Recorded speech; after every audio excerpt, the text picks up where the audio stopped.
there, First Coast. So I am at Jacksonville University at the headquarters for the St. John's Riverkeeper, and I'm joined by their outreach specialist, Steph. Hey, Steph, thank you so much for having me out here. This is absolutely beautiful and really, really cool. You guys are probably my favorite organization in town. As everybody knows, I am an avid kayaker, so tell everybody about who the St. John's Riverkeeper are and then what your mission is. Sure. So we are a nonprofit organization that is devoted to the health and well-being of the St. John's River and the communities that rely on it, and that's the entire watershed. So our headquarters are here in Jacksonville, which is actually where the river lets out. The headwaters are south of us in Melbourne, Vero Beach, and we serve the entire watershed, so all 310 miles of the river. Wow. Yeah. Okay, so how do you do that, right? Like how does one protect such a large body of water? That's a great question. A big part of it is volunteers.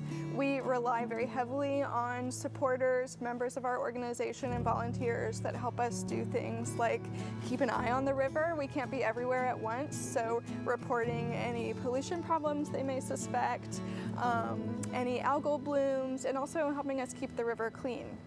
Yeah, so folks like picking up trash themselves and stuff like that. So you guys do organize things like cleanups and stuff like that, right? Yeah. So can you elaborate a little bit on what those are? Sure. So as part of our outreach efforts, one of the ways we engage the community is through regular cleanups. And we do that at lots of different locations, usually adjacent to the river or waterways, but not always, and along the river's tributaries as well. So all those creeks and small rivers that flow into the St. John. Right, like the Cedar River and the Ortega and things like that. That's very cool. All right, so like, what are some of the steps that the Riverkeeper does when they go out, right? In order to, like, say somebody reports something, and you guys have to go out and take care of it. Like, what does that process look like, and what do you guys do? Yeah. So usually, what we do, depending on where it is if we have any folks that we work with, any partners close by, you know, if it's in like Melbourne, for example, or Central Florida, we'll call our people down there and see if anyone has a boat. If somebody local can go and take a look. And from there, we either take a look ourselves and see what's going on. The Riverkeeper, Miss Lisa Reineman, and her advocacy team, her team of scientists, do go out into the field themselves. They'll take water samples, photos, and really see what's happening. And from there, depending on what conclusions they draw, they will report to the relevant agencies, be that, you know, Department of Environmental Protection, Fish and Wildlife, Water Management District, right, etc. Yeah, you guys work with a whole bunch of folks in order to make sure everything's cool. Like, yeah, you were telling me, like, in the building that you guys operate out of, I mean, FWC's there, there's scientists going on. You guys work with the professors and stuff like that. That's incredible. So when did the St. John's Riverkeeper start operating? And why?